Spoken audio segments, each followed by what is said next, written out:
Hello and welcome to Nonny, Yanga's flagship talk show where we discuss all the hot topics. Today we discuss the issue of domestic violence and we look at the ways in which society continues to address this problem. Joining me today, motivational speaker and domestic violence advocate Maisha Suma and actress and model Nims. Welcome, ladies. Thank you. First time on the show, Maisha. Yeah. Nims repping the Ankara gang today. As we do. Now, domestic violence is defined as all acts of physical, sexual, psychological or economic violence committed by a family member or an intimate partner. And this form of abuse is overwhelmingly experienced by women at the hands of men.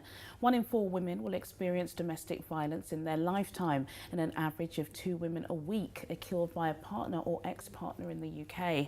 Often referred to as an invisible crime, occurring mainly behind closed doors, it's said that domestic violence incidents occurs every 6 to 20 seconds. Despite continuous means of raising awareness and the support of many organisations for victims, women are often reluctant or afraid to report domestic abuse to the police, and as such the consequences can be fatal. Some awful statistics there, ladies, but there's one more I want to throw to you now, particularly you, Nims. It says domestic violence has been shown to affect the black community disproportionately. Black women experience domestic violence at rates 30 to 50% higher than white women. Is there a cultural issue here, do you think? 100%. I think even in my own family, when I look back and I think, hold on, my grandparents, that was the norm. You gave your wife a backhand and that was it. You know, she didn't say anything and you keep quiet. So I see, and it falls through to the next generation, and then the next generation. For instance, that happened with my grandparents, and that spilled over with my dad, and my dad was exactly the same towards my mum. So, and then it kind of, as me being the next generation, I kind of got to the stage where I was like, no one's going to do that to me, and I find myself wanting to be the aggressor. Wow. Because I don't, like, I'm so, you can't do that to me, you can't do, because I see the pattern that's happened. Wow. So it's and it is something, because when you talk about domestic violence in the UK, you kind of, you know, anytime there's a football match, or if England are losing in the World Cup or in the European Championships or whatever kind of tournament there is, you always see the signs and the police will say, you know, make sure you report this and that. But within the black community, do you think, Maisha, that it's something that we don't really talk about? But clearly, according to the statistics, it's happening a lot. Yeah, I think we don't really talk about it, because for me personally, it was more of a pride thing. So it was Shame. like, yeah, I can't talk about this, and especially when society expects you to be such a like if you're a black woman, you have to be so strong, you really can't have emotions and stuff. You naturally kind of adapt to that if you don't actually decide to understand that you're a human being at the end of the day. You have emotions, you are going to go through things, and it's okay to speak about stuff. Because for me, it was personally not opening up about it, because you kind of care about what people think. Talk to me about what happened to you, Maisha. Yeah, so I'm 20 now. So when I was 20? Oh, you're a baby. Gosh. Yeah. So when I was in the sixth form, so I don't know if you're about 17, going to 17, met this guy. We started dating. Things were going well at first, but inside of me, I wasn't ready for a relationship. Yeah. Because I was very empty, if that made sense. So inside of me, there was like a void. I didn't have a self-identity. I didn't know my worth. I didn't know my value. So it was like you're entering, and I didn't love myself. You know, especially like growing up, I was sexually assaulted by my father's friends. So these were things that were baggages that I was carrying on as I was growing up. So we started dating. Things were fine at first. It started off verbally abusive, but because I didn't understand, I didn't see the signs. So verbal, even though it might not be physical yet, then verbal is something that can sometimes even hurt you more. Of course, it's still part of it. It's still kind of seen as a domestic abuse, isn't it? As I said in the top. So I did not see. So I thought it was kind of not normal, but something I would just like swift like over my shoulder. It's not so much of an issue. And then into the relationship, he started pressuring me for sex. And he knew that I was a virgin. This is something that I was not trying to speak about, not trying to... You wasn't willing, you didn't want to participate. Yeah, and especially because I was still quite traumatised because I was sexually assaulted when I was younger. So fasting forward, he started pressuring for a lot of sex and stuff. And obviously I really made it clear like this was something I was not trying to go into, because I was still like healing from my childhood and all that kind of stuff. So this was something that I made clear from the start. And then fasting forward, on the 1st of April, I was raped by him. So that was like the worst day of my life. It was just so traumatic. There was so many things going through my mind. I was literally just crying. Like, it was just so horrible. How did you get out of that relationship? It was when I nearly died. So after that, I was raped again on several different occasions, and then Was you still in a relationship? still in with a him? relationship. It was very threatening. So even when I would want to try and leave, he was very like, he would stalk. So he would be like on the top of my block till like 11 at night time to make sure that I wouldn't leave. Was he much older? No, same age. So it was quite a lot of fear. Didn't know my worth. Things just got worse, and you kind of hold on to that hope, thinking things are going to get better, because things were fine at first. And then when it started becoming physical, that's when it started to click in more. That this relationship... he was physically abusive yeah, as well? on several times where I nearly died. So one time he tried to throw me into the river. The other time... goodness. Yeah, and then the other time he literally... but this is where the police got involved. So growing up, you kind of have this mindset, and you've been told by everyone you're surrounded, because I came from Holland, don't speak to the police. They don't help you. They don't really care about you and stuff. So for me, that was already like a barrier where I did not want to contact them. But when it got to that stage, because he was trying to kill me, he was literally like dashing me into different sides of the room. He ripped apart, because I was a dance teacher then, if I was injured. So he literally ripped my top, which is still in custody, literally into pieces, and it literally like had blood over it. And oh my it was goodness, just- this is deep. This is Yeah. serious, and you're so young. And even thank you for even having the courage for sharing your story, because I know that the issue is a lot of young black girls who are. We've talked about the angry black woman or being the aggressor. It is hard to show yourself as a victim, because we just don't want that victim mentality. Nims, so many women, unlike Maisha, find it difficult to walk away. How did you manage to walk away from your situation, and can you understand why women don't? Yeah, I mean, I get, I've lived why women don't walk away. You know, in my own personal case with my mum, she had 3 young children and met my dad at a very young age. She had me at 19. So she was a baby bringing up a baby and having more babies. Yeah. And she left an abusive home to an abusive man until she had no work, no self-worth, and, you know, which led to later complications with addiction later on, and, you know, to the point where she has regular intervals in hospital. She's in hospital at the moment. And I remember the first time I saw anything, but it's not until I got to the ages of 18 and 19 that I started to look back and say, hold on, why is there a picture of us holding onto bars and windows? Because we were in women's refuges over the years, where we had left and tried to get away, but she still somehow always got drawn back. And it's sad, because she didn't have anybody to say to her, you are something, you can go and be something. It doesn't matter that you've got children, you can still be someone. Ladies, how do we identify women that are going through this, seeing as women don't talk about this? You know, there's a lot of girls, you know, you might be going out with a high flyer and he's a bit aggressive, and kind of, depending on the kind of society you belong to, it's like, oh yeah, you know, he just loves you. He's just a little bit jealous. He wants you to wear that because you're his favourite. But these are some of the signs, aren't they? Wouldn't you say? Exactly. Things where they're continuously checking your phone. So that was one of my main things. And then they will like manipulate you to think that you don't trust them, or you know, they just like make you into like a box where you just don't even have a vision to understand anything for yourself. So continuously when you're with your friends and you can tell her partner's constantly calling her, or they're calling. So for example, that was my issue. Like, he'd call me like 128 times a day. Or he would call my friend that he knows I'm with. Is she behaving? Is she doing this and stuff? So of course there's levels. Like, of course, your partner will check on you to make sure you're okay, because they're mentioning that's normal. But what people need to understand is the difference, the thin line between someone caring about you and someone being very obsessive. Yeah, possessive, obsessive, and that can lead to some sort of abuse. Definitely. Problem is this time on the show. Time, too little time. But still to come, we look at the ways in which the issue of domestic violence is being tackled today. See you after the break.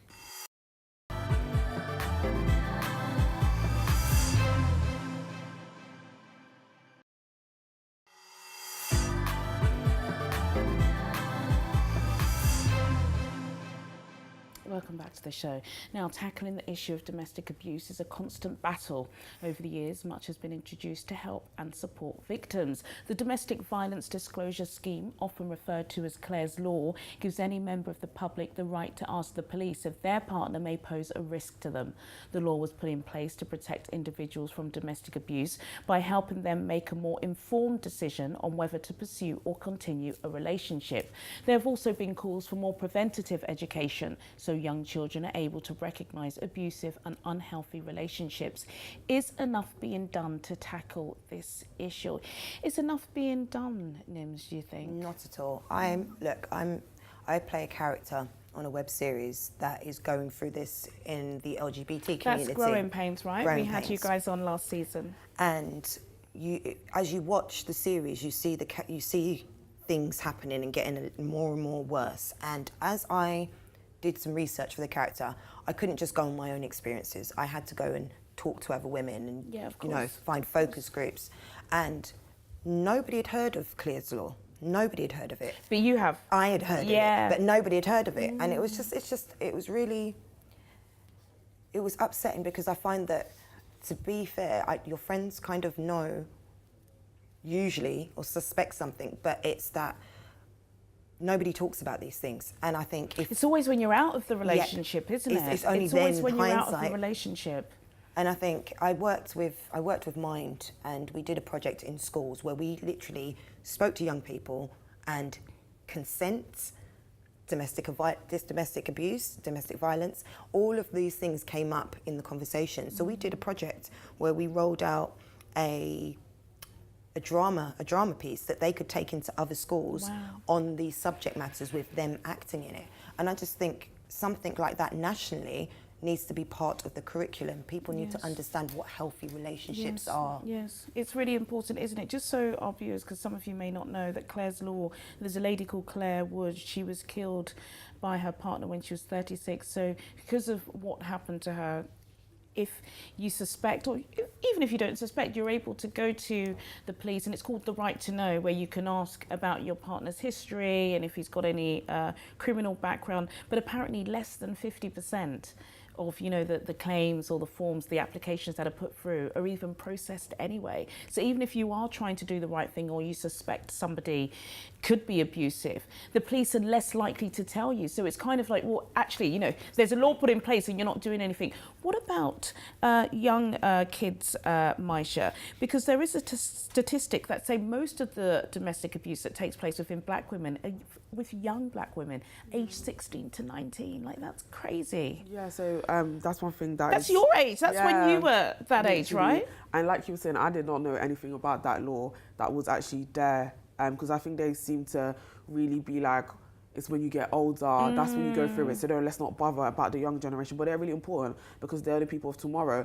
And relationships are getting unhealthier, aren't they? Really, especially because of social media. Gosh. Especially like the way they portray how a relationship should be. They just don't have a good reference. Some people come from a bad background, homes. so all these things don't help. So I, for example, have my own platform called She Walks in Value. So that's a platform where I have motivational events, seminars, and I make sure that I get involved with the public so that I can help to make a change, because it was just getting enough of waiting for other people. Like you were saying, if there's a law and it's not being taken into consideration, why will I wait for the next person to be that change? If I actually want to see that change, I will be that change by starting something that will help the younger girls. So I'd have, like, even if it's, some people might not be really able to listen, so that I might have like a dance workshop, and then towards the end have like a motivational task where they can just focus on them and work on them. Because when you know who you are, when you have a self-identity, when you value yourself, naturally you will kind of understand. Because if they dare try it, there is no way, because of how I've invested in myself. Yes. But and especially because I value myself, people around me naturally value me. Of course, you can't be in charge of how people treat you, but you can be in charge of how you treat yourself. How you react. Literally. See ya, you walk away, never to hear them again. Maybe more youth groups, because I know that there's a lot of money that is being cut in regards to helping, in regards to the performing arts, because statistically for us black people, naturally, not for everyone, but having creative arts, it helps, whether it's music, performing arts. It's channeling that energy, isn't it? Yourself. And expressing your creativity. Instead of having someone to just have a one-to-one, sometimes it's because sometimes we can't find the words to even explain what's going on, but having things and helping things that target that audience to help younger people understand, how will they understand that this abusive relationship that you're in, you don't deserve that, because sometimes you're in it and you're kind of made to believe that this is your worth when it's not. Gosh, it's so true. You're talking about self-belief and self-esteem and building the character of these young girls. Nims, what about these guys? And again, it's not all guys. Anyone who sees your web series, Growing Pains, knows that women, you know, are also domestic abusers. But these young guys that we're talking about that are beating on these girls, threatening them, stabbing. Well, it's really strange, because if their mum was in that situation, they wouldn't stand for it. Right? They wouldn't stand for it. They would understand if their sister was in that situation, they wouldn't have their sister's partner doing all of that stuff. So it's that conversation. I think it is just like we have sex education in school. I literally think there should be a class where, you know, like Scared Straight, where they take the young people into prisons and they, you know, they're forced to actually see the reality of their actions. I think those kind of workshops, I think we need to bring in ex-offenders. We need to bring in victims and survivors. Make it more raw. Make it more not raw. Miss Wood, the teacher who, you know, has no idea of what's going on. Yeah, we need to. But they do say that, you know, you're 3 to 4 times more likely to perpetuate this violence if you've seen it growing up.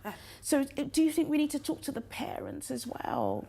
What's your relationship like with your mum at the moment? Amazing. So, you know, at first it was quite not so, because I was like, because did you have anger towards her? Because I grew up in a domestic violence household, so similarly, I was like, hell no, ain't nobody touching me like that. This is not happening. So when it happened, well, I didn't do anything to make sure that that wouldn't happen to me. Because of course you grow up, it's never your fault if you grow up in a domestic violence household. That has nothing to do with you. But you don't know that though, do you, at that age? Yeah, it's normal. And it's about what you do after. So if, for example, like, it was only after when I obviously got a bit old and I realised, okay, this is a reference I've seen. But what am I going to make sure that my little sister doesn't follow the same footsteps that my mum went through, that I went through? What difference? Because you have that power now to decide to rewrite that family story. So it's about being able to understand it was never your fault, but what are you going to do with that issue to make it, No, you're right. And some of the issues we have, Nims, in our community is communication. We don't talk. It's like, oh yeah, my mum's done this, but I'm never going to talk to her about it because I don't want to offend her or I don't want to hurt her. But we've got to talk, right? Do you talk to your mum about some of the pain? I don't play. I've got a 12-year-old. I've got a 12-year-old and I do not play. She was bullied at school, went straight to therapy. We're not playing those games. We're not playing those games. We do positive affirmations every night.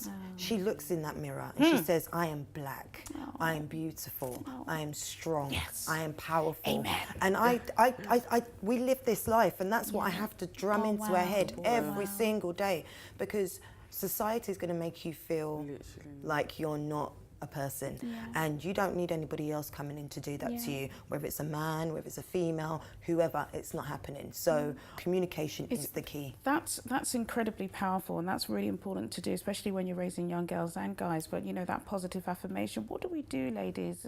There's definitely going to be people who are watching the show, and some of them may be older women. They just can't even think of leaving, and for most of them it's not even financial, because they're usually the breadwinners, they're usually the ones who are giving it, but they just don't feel like they can leave, or they're just not sure. Maybe he hasn't been abusive, but he's threatened them. What advice or help do you think is out there? I would say being able to understand, because sometimes some women don't leave because it hasn't clicked. For me, it took a long while for it to understand, Maisha, it's that deep, you know, because sometimes that's deep.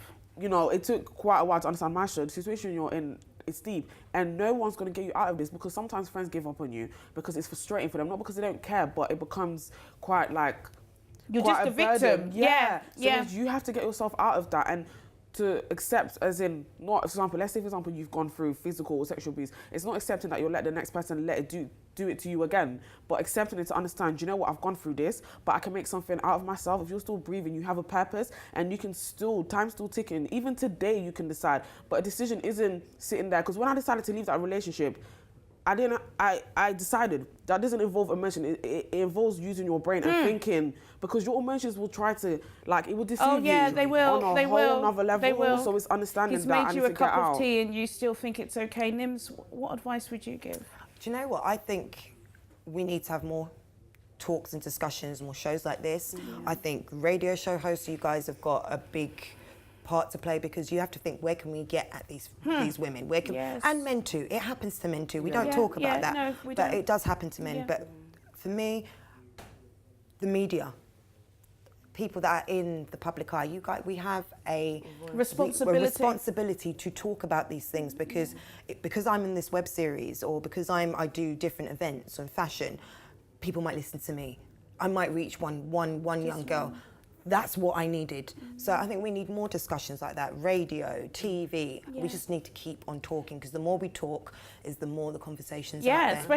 especially if they're sitting next to each other, and we're saying, actually, get out. You know, it's not fair. This has just been a really, really, really important discussion, ladies. Thank you for being brave enough to talk. Again, it's one of those topics we could keep going and going. I'm so sorry that time isn't on our side. That's it from me, Juliana Olayinka, and my fabulous guests today, Maisha Suma and Nims.